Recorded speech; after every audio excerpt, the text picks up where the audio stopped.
సూత పౌరాణికుడు శౌనకాది మహర్షులతో ఈ విధంగా చెప్పడం మొదలుపెట్టాడు. అది సత్యలోకం. అక్కడ బ్రహ్మదేవుడు సరస్వతీదేవికి సృష్టి విశేషాలను వివరిస్తున్నాడు. ఆ సమయంలోనే చతుర్ముఖ బ్రహ్మ యొక్క మానసపుత్రుడు నారదుడు వచ్చి ఆ వాణి హిరణ్య గర్భులకు నమస్కరించాడు. బ్రహ్మదేవుడు నారదుడిని ఆశీర్వదించాడు. నారదుడు, తండ్రి, రాబోయేది కలియుగం కదా. ఆ కాలంలో దేవతలంతా భూలోకంలో అడుగు పెట్టాలంటేనే భయపడతారు. అటువంటప్పుడు ప్రజలకు శ్రీమన్నారాయణుని పూజించుకునే అవకాశం ఎట్లా వస్తుంది అని ప్రశ్నించాడు. బ్రహ్మదేవుడు, కుమార, నువ్వు వేసిన ప్రశ్న లోకాలన్నిటికీ శ్రేయస్సును కలిగిస్తుంది. చాలా సంతోషం. ఆ భగవానుడు పరమదయామయుడు కనుక తన బిడ్డలైన ప్రజలని వదిలిపెట్టడు కదా. ఏదో ఒక కారణం కల్పించుకొని భూలోకంలో ఏదో ఒక రూపంలో అవతరిస్తాడు. గమనిస్తూ ఉండు అని చెప్పాడు. బ్రహ్మదేవుడు చెప్పిన మాట తప్పక జరుగుతుందనే నమ్మకంతో నారదుడు సంతృప్తి పడ్డాడు. కొంతకాలానికి కలియుగం మొదలైంది. కలియుగంలో రాబోయే దోషాలను నివారించడం కోసం మహర్షులందరూ కలిసి నైమిషారణ్యంలో ఒక సత్రయాగాన్ని చెయ్యాలని సంకల్పం చేశారు. సరే, చేసిన యజ్ఞఫలాన్ని ఎవరికి దారపోస్తే ప్రయోజనం లభిస్తుంది అనే విషయం మీద చర్చ జరుపుతున్నారు. ఇంతలో భృగు మహర్షి లేచి యజ్ఞఫలాన్ని అనుగ్రహించడానికి త్రిమూర్తులలో బ్రహ్మ, విష్ణు, శంకరులలో అర్హత గలవారెవరో నేను పరీక్షించి మరీ తెలుసుకొని వస్తాను అని అన్నాడు. ఆ భృగు మహర్షి మహాతపస్సంపన్నుడు. తన యొక్క తప ప్రభావంతో కుడికాలిలో ఒక కంటిని కూడా పొందగలిగిన దిశాలి. మహర్షులందరూ విషయం తెలుసుకోవడానికి భృగు మహర్షిని పంపించడానికి నిర్ణయించుకున్నారు. ఆ భృగు మహర్షి మొట్టమొదటిగా సత్యలోకానికి వెళ్లి సరాసరి బ్రహ్మదేవుడి ఎదురుగా ఉన్న ఆసనం మీద కూర్చున్నాడు. వాణిపతికి మహర్షి తనకి నమస్కరించలేదని ఆయన మీద కోపం వచ్చింది. అతిథిగా వచ్చిన మహర్షికి తాను చేయవలసిన మర్యాదలు ఏమీ చేయలేదు. పెద్దలను గౌరవించలేదనే కోపం మహర్షికి వచ్చింది. మహా తపస్సంపన్నుడినై బ్రహ్మర్షినై నీ అంతటి వాడనైన నన్ను అతిథిగా గౌరవింపలేకపోయావు. నీకు సృష్టికర్తను నేనే కదా అని అహంకారం కనుక నీకు ఈ భూలోకంలో ఎక్కడ పూజా పురస్కారాలు లేకుండా పోతాయి అని శపించాడు బ్రహ్మదేవుడిని.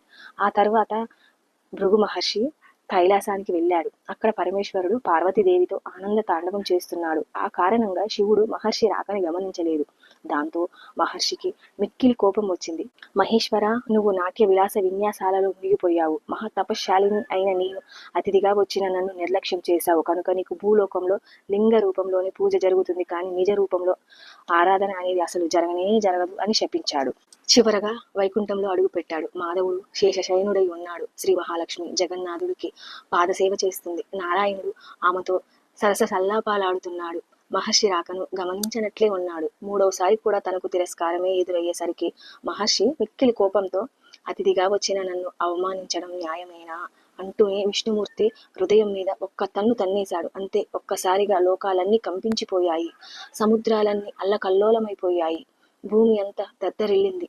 ఇంత జరిగినా శ్రీ మహావిష్ణువుకి రవ్వంత కోపం కూడా రాలేదు. పరమశాంతంగా పడక మీద నుంచి లేచాడు. మహర్షికి నమస్కరించాడు.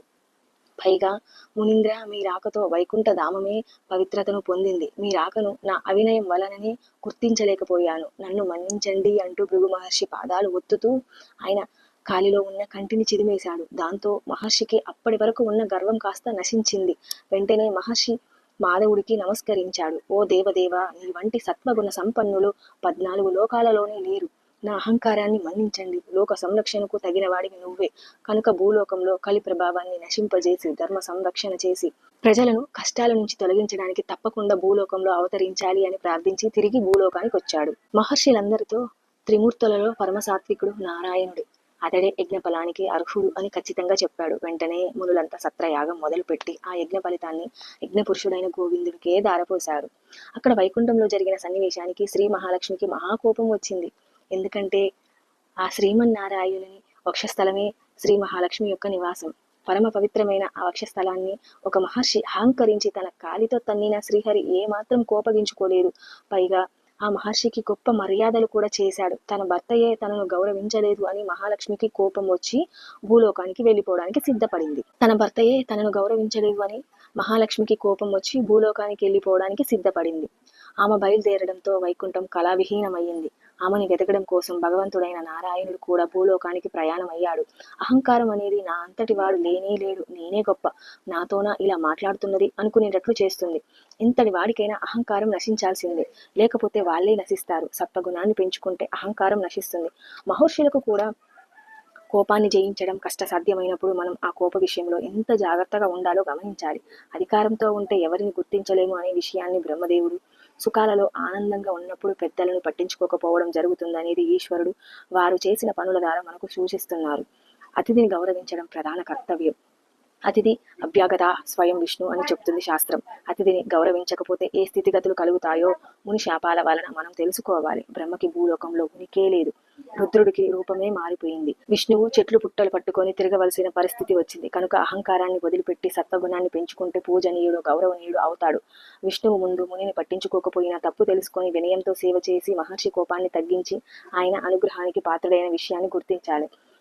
ఇంతలో భూదేవి పరుగులు పెడుతూ వచ్చింది. దేవా, కలియుగంలో అధర్మం బాగా పెరిగిపోయింది. ఆ పాప భారాన్ని మోయలేకపోతున్నాను. నువ్వు భూలోకంలో అవతరించి నన్ను కాపాడు అంటూ ప్రార్థించింది. వెంటనే శ్రీమన్నారాయణుడు శ్రీనివాసుడు అని పేరుతో వైకుంఠం నుండి భూమికి వచ్చి శ్రీలక్ష్మి కోసం వెతకడం మొదలు పెట్టాడు. శేషాద్రి కొండలలో ఒక కొండను తన నివాసంగా ఎంచుకున్నాడు. అప్పటికి ఆ శేషాద్రి పర్వత ప్రాంతాలను చోళరాజైన ఆకాశరాజు పరిపాలిస్తున్నాడు. అతడికి సంతానం లేదు. సంతానం కోసం పుత్ర కామేష్టి యాగం చేద్దామని సంకల్పం చేసుకొని భూమిని దున్నుతున్నాడు. ఇంతలో నాగలికి ఒక బంగారు పెట్టె తగిలింది. మహారాజు పెట్టె తెరిచి చూశాడు. అందులో మహాలక్ష్మి కలతో ఉన్న ఒక బాలిక కనిపించింది. ఆమెయే భూలోకానికి దిగి వచ్చిన శ్రీ మహాలక్ష్మి. ఆకాశరాజు యాగం చేయకముందే యాగ ఫలితం చేతికి అందేసరికి మిక్కిలి సంతోషించాడు. ఆ పాపకు పద్మావతి అని పేరు పెట్టుకున్నాడు. అల్లారు ముద్దుగా పెంచుతున్నాడు. పద్మావతి యుక్త వయస్కురాలైంది. ఆ పద్మావతి ఒకనాడు వనవిహారం చేస్తూ మహాలక్ష్మిని వెదుగుతున్న శ్రీనివాసుని చూసింది. ఆ క్షణంలోనే అతడి పట్ల మోహపరవశురాలయ్యింది. ఆ విషయాన్ని తల్లిదండ్రులకు చెప్పింది. ఆకాశరాజు వచ్చి శ్రీనివాసుడి తేజోరూపమును చూసి ఆశ్చర్యపోయి అతడే శ్రీ మహావిష్ణువు అని భావించి తన కుమార్తె పద్మావతినిచ్చి వివాహం చేశాడు. ఆకాశరాజు తరువాత తొండమానుడు ఆ రాజ్యానికి మహారాజయ్యాడు. శ్రీనివాసుడు వెంకటేశ్వరుడు అనే పేరుతో శేషాద్రిలోనే కలియుగం చివరి వరకు ఉండిపోవాలని నిశ్చయించుకున్నాడు. వెంటనే సాలగ్రామ శిల రూపాన్ని ధరించి శ్రీదేవి భూదేవులతో కలిసి నివసిస్తున్నాడు. తొండమానుడు శ్రీ వెంకటేశ్వరుడికి ఆలయ గోపురాలను నిర్మించాడు. ఆనాటి నుండి ఈనాటి వరకు తనను సేవించే భక్తులకు కల్పవృక్షం వంటి వాడే కోరిన కోరికలను తీరుస్తూ శ్రీనివాసుడు భక్తుల్ని సంరక్షిస్తున్నాడు. బ్రహ్మదేవుడు చెప్పిన మాట ఈ విధంగా ఫలించింది. నవగ్రహాలలో 7వ వాడు శనిదేవుడు. ఒకసారి అతడిని తనని ఎవ్వరూ భక్తితో సేవించడం లేదని, భయంతో మాత్రమే పూజిస్తున్నారని బాధ కలిగింది. వెంటనే కలియుగ దైవమైన శ్రీ వెంకటేశ్వర స్వామిని గురించి తపస్సు చేశాడు. శ్రీనివాసుడు శనిదేవుడికి ప్రత్యక్షమయ్యాడు. శనిదేవుడు, స్వామి, నా పేరు వినడంతో ప్రజలంతా భయపడుతున్నారు. దేవతలందరినీ పూజించినట్లుగా నన్ను పూజించడం లేదు. ఇక మీదట నుండి నాకు ప్రీతికరమైన శనివారం నాడు నన్ను ధ్యానించి ఆరాధించిన తరువాతనే నిన్ను పూజించే వాళ్ళకి సమస్త దేవతలను పూజించిన ఫలం ఆ ఒక్క రోజులోనే రావాలి అని కోరుకున్నాడు శనిదేవుడు. శనిదేవుడు కోరిన వరం అతడు అన్న మాటలు విన్న వెంకటేశ్వరుడు చిరునవ్వు నవ్వాడు. శనిచ్చరా, నీ కోరిక చాలా బాగుంది. అయినా నీకు నాకు తేడా ఏముంది చెప్పు. 6 వారాలు దాటిన తర్వాత వచ్చే 7వ వారం అంటే ఇష్టం నీకు. నేనేమో 6 కొండలు దాటాక 7వ కొండ మీద నివాసం ఉంటాను. నువ్వు నీలపు రంగులో ఉంటావు, నేను నీలపు రంగులోనే ఉంటాను. నువ్వు శనిదేవుడివి, నేను శనిదేవుడిని. శం అంటే సుఖం, నియతే అంటే ఇతడి వలన భక్తులకు అందించబడుతుంది. నువ్వు తలుచుకుంటే నీ భక్తులను మహారాజ్యాలకు అధిపతులను చేస్తావు. నేను అంతే కదా. నువ్వు 7వ గ్రహానివి, నేను 7 కొండల మీద ఉంటాను. సామాన్య మానవులకు ఈ విశేషాలు ఏమీ తెలియవు.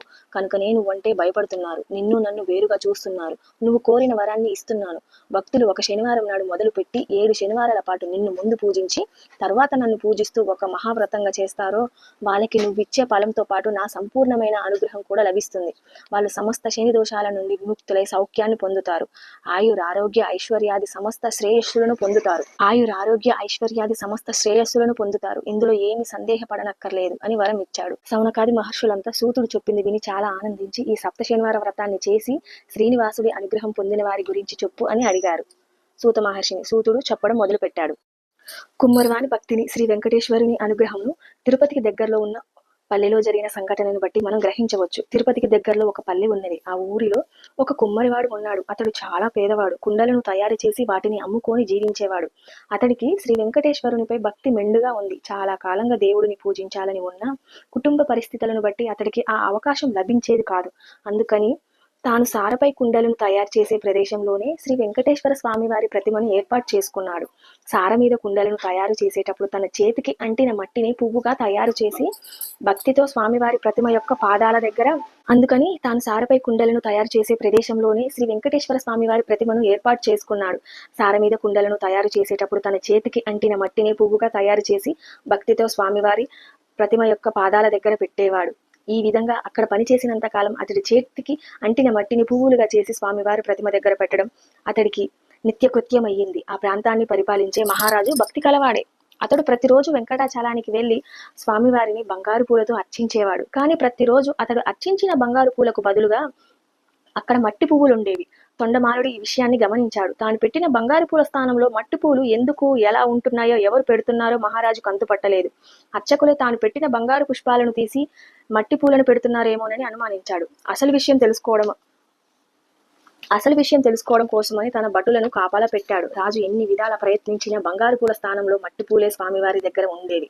మహారాజుకి ఆ విషయంలో మానసిక వ్యధ పెరిగింది. చింతతో పీడింపబడుతున్న మహారాజుకి శ్రీ వెంకటేశ్వరుడు కలలో కనిపించాడు. రాజా, ఇక్కడికి దగ్గరలో భీముడు అనే కుమ్మరివాడు ఒకడున్నాడు. అతడు కుండలను చేస్తూ కూడా నన్ను నిత్యం ధ్యానిస్తున్న మూఢ భక్తుడు.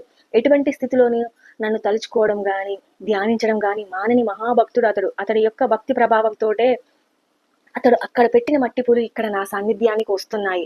నువ్వు పెట్టిన బంగారు పూలు అతడు పెట్టిన మట్టి పూల యందు నిలవలేక అదృశ్యమైపోతున్నాయి అని భక్తిలో అతడు నీకంటే ఉత్తముడు, విచారించకు అని చెప్పి రాజును ఊరడించాడు. మహారాజుకు కలలో వెంకటేశ్వరుడు చెప్పిన మాటలు మనసులో ముద్రపడినాయి. తన కలను స్వామివారి మాటలను పరిశీలించుకోవడానికి వెంకటాచలానికి దగ్గరలో ఉన్న పల్లెలలో భటులతో కలిసి తిరుగుతున్నాడు. ఒక పల్లెలో సార మీద కుండని పెట్టు త్రిప్పుతూ చేతికి అంటిన మట్టిని పువ్వుగా చేసి తన దగ్గరలో ఉన్న శ్రీ వెంకటేశ్వరుని ప్రతిమ దగ్గర పడేటట్లు నేర్పుగా విసురుతూ కుండలను చేస్తున్న భీముడిని చూశాడు మహారాజు. మిక్కిలి ఆశ్చర్యపోయాడు మహారాజు. రాజు భీముడి దగ్గరికి వెళ్ళి, నువ్వు స్వామిని మట్టి పూలతో పూజిస్తున్నావెందుకు? నీకు పూజకు పూలు దొరకడం లేదా? నువ్వు సారెను త్రిప్పుతూ వచ్చిన మట్టిని పువ్వుగా చేసి స్వామివారి దగ్గర పడే విధంగా విసరడం విచిత్రంగా ఉంది. నీ ఉద్దేశాన్ని వివరంగా చెప్పు అని అడిగాడు. భీముడు రాజుకు నమస్కరించి, మీ వంటి వారు రావడం వలననే నా ఇల్లు పవిత్రమైంది. నేను ఏమి చదువుకోని మూర్ఖుణ్ణి. స్వామిని ఏ విధంగా పూజించాలో కూడా తెలియని వాడిని. నేను పరమ దరిద్రుడిని. కుండలను చేయనిదే నా కుటుంబాన్ని పోషించుకోవడం గడవదు. కనుక నేను ఉదయం నుండి సాయంకాలం వరకు కుండలను చేయక తప్పదు. కాబట్టి నేను తీరిక లేక ఈ విధంగా చేస్తున్నాను. నన్ను క్షమించండి. నేను శ్రీ వెంకటేశ్వర స్వామినే నమ్మిన వాడిని. చేతికి అంటిన మట్టిని పువ్వుగా చేసి ఈ ప్రకారంగా స్వామికి సమర్పించుకుంటూ స్వామిని తలుచుకుంటూ సారె దగ్గర నుండి లేవలేని స్థితిలో ఉండడం వలనే ఈ విధంగా మట్టి పూలను స్వామివారి దగ్గర పడే విధంగా విసురుతున్నాను అంటూ భయభక్తులతో వినయపూర్వకంగా మహారాజుకు తన పరిస్థితిని వివరించాడు. కుమ్మరివాడు మాటలు విన్న రాజు మిక్కిలి ఆశ్చర్యపోయాడు. కుమ్మరివాడి భక్తికి మెచ్చుకొని అతడికి ధనం ఇచ్చి తన రాజ్యానికి తిరిగి వెళ్ళాడు తొండమాన్ మహారాజు. ఆ తర్వాత కొంతకాలానికి భీముడు మరణించి స్వర్గానికి చేరుకున్నాడు. శ్రీ వెంకటేశ్వరుడు భీముడు భక్తికి మెచ్చుకొని మహారాజుకు కలలో కనిపించి, నాకు ఇక్కడ నుండి ప్రసాదాలను మట్టి పాత్రలతోనే నివేదన చేయించమని చెప్పాడు. ఆనాటి నుండి ఈనాటికి స్వామివారి సన్నిధిలో ఆ ఆచారాన్ని పాటిస్తూ మట్టి కుండలతోనే ప్రసాదాన్ని స్వామివారికి నివేదన చేస్తూ ఆరాధించడం జరుగుతుంది. కనుక మనం గ్రహించాల్సింది ఏమిటంటే, భగవంతుని ఆరాధించడానికి ప్రధానంగా కావలసినది భక్తి మాత్రమే. భక్తికి మాత్రమే భగవంతుడు వశుడై ఉంటాడు. తొండమానుడు నేను అతి విలువైన బంగారు పూలతో పూజిస్తున్నాను అనుకున్నాడు. కానీ నేను మహారాజుని అనే విషయం పక్కన పెట్టలేకపోయాడు. భీముడు తానెవరో తానేం చేస్తున్నాడో కూడా మరిచి తన పని తాను చేసుకుంటూనే స్వామిని అన్యతత్వంతో చింతిస్తూ తన శక్తిని అనుసరించి మట్టి పూలతోనే ఆరాధించాడు. తొండమానుడు పరమభక్తుడే కనుకనే కలలోనైన స్వామి దర్శనం సంభాషణలు అనుభవించగలిగాడు. తాను వేసిన పూలు లేకుండా పోతున్నాయే అన్న బాధ తప్ప అతనిలో మరొక ఆలోచన లేకపోవడమే అతడి అదృష్టం. కాబట్టి భగవద్ ఆరాధనకు కావాల్సింది ఆడంబరం కాదు, ఆచరణమే. మనం పాటించవలసిన ఆచరణల అనే విషయం గుర్తించి ప్రవర్తిస్తుండాలి. శక్తికి మించి చేయకూడదు, శక్తి ఉండి లోపం చేయకూడదు. శనివార వ్రత కథ. దేవదత్త దంపతుల కథ. పూర్వం కాంచీపురంలో దేవదత్తుడు అనే బ్రాహ్మణుడు ఉండేవాడు. అతడు వేదాంగ పారంగతుడు. ఆ బ్రాహ్మణుని భార్య మాలిని. వాళ్ళిద్దరు గృహస్థ ధర్మాన్ని చక్కగా పాటిస్తుండేవాళ్ళు. అతిథులని అభ్యాగతులని ఆదరిస్తుండేవాళ్ళు. వాళ్ళకి ఇలవేలుపు శ్రీ వెంకటేశ్వర స్వామియే. ఒకరోజు కాశీయాత్ర చేసి తిరిగి వచ్చిన ఒక బ్రాహ్మణోత్తముడు ఆ బ్రాహ్మణుని ఇంటికి వచ్చాడు. దేవదత్తుడు అతడి భార్య మాలిని ఆ బ్రాహ్మణుని సాక్షాత్తు వెంకటేశ్వర స్వామిగా భావించి అతిథి మర్యాదలు చేశారు. భోజనం అయిన తర్వాత ఆ బ్రాహ్మణుడు ఆ దంపతుల జాతకాలను పరిశీలించి చూశాడు. జాతకం ప్రకారంగాను గోచారం ప్రకారంగాను దేవదత్తుడికి శని దోషం వలన అపమృత్యు కలిగే సూచనలు బాగా కనిపిస్తున్నాయని, ఆ అపమృత్యు దోషాన్ని నివారించడం కోసం సప్త శనివార వ్రతం చేసి ముందుగా శనిశ్చరుడిని ఆ తరువాత వెంకటేశ్వర స్వామిని భక్తి శ్రద్ధలతో ఆరాధించమని సూచించాడు. అమ్మా, నువ్వు శ్రద్ధతో నీ భర్తతో కలిసి శనివార వ్రతం చెయ్యాలని, నీ భర్తని ఆ వ్రతం చేయించడానికి నువ్వే ప్రోత్సహించాలని, తద్వారా నీ సౌభాగ్యాన్ని నిలుపుకోవాలి అని హెచ్చరించాడు. సప్త శనివార వ్రతాన్ని కూడా ఆ దంపతులకు వివరంగా బోధించి మరీ సెలవు తీసుకొని వెళ్ళాడు. దేవదత్తుడికి తారాబలం చంద్రబలాలు సరిపోయిన ఒక మంచి శుభదినాన ఆ బ్రాహ్మణ దంపతులిద్దరూ బ్రహ్మ ముహూర్తంలో లేచి స్నాన ధ్యానాదులను నిర్వర్తించుకొని ఇంటిలో ఈశాన్య భాగంలో పూజాపీఠాన్ని ఏర్పాటు చేసుకున్నారు. మండపాన్ని వేసి శ్రీ వెంకటేశ్వరుని చిత్రపటాన్ని పెట్టి పూజా సామాగ్రిని, నివేదన చేయవలసిన పదార్థాలను సిద్ధం చేసుకున్నారు. అంటే ఉదయం పూట కొబ్బరికాయలు, అరటిపళ్ళు, నల్ల ద్రాక్షలు, 7 చిమ్మిలి ఉండలు సిద్ధం చేసుకోవాలి. సాయంకాలం దాకా ఉపవాసం ఉండాలి. సాయంకాలం పళ్ళు కాయలతో పాటు 7 లడ్డులు కూడా నైవేద్యానికి సిద్ధం చేసుకోవాలి.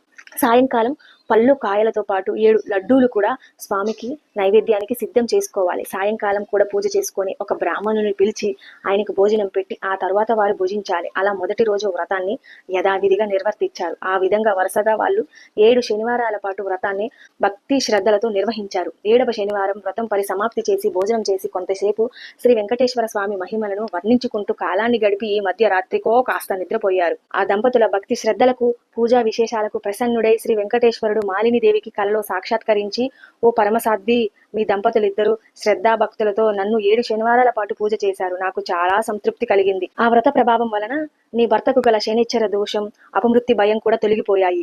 అతడికి రాబోయే జన్మలలోని ఆయురార్థాన్ని ఈ జన్మలోనికి తీసుకువచ్చి ఇతడిని సంపూర్ణమైన ఆయురార్థం కలవాడిని చేశాను. మీరిద్దరు సుఖశాంతులతో ఆనందంగా 100 సంవత్సరాలు జీవిస్తూ ధర్మార్థ కామ మోక్షములనే 4 పురుషార్థాలను సాధించుకుంటూ మీ మానవ జీవితాన్ని సార్థకం చేసుకోండి అని ఆశీర్వదించి అదృశ్యమైనాడు. వెంటనే ఆమె లేచి భర్తను కూడా లేపి తనకు వచ్చిన కలను పూర్తిగా వినిపించింది. ఆ బ్రాహ్మణుడు కూడా మిక్కిలి సంతోషించి భార్యను అభినందించాడు.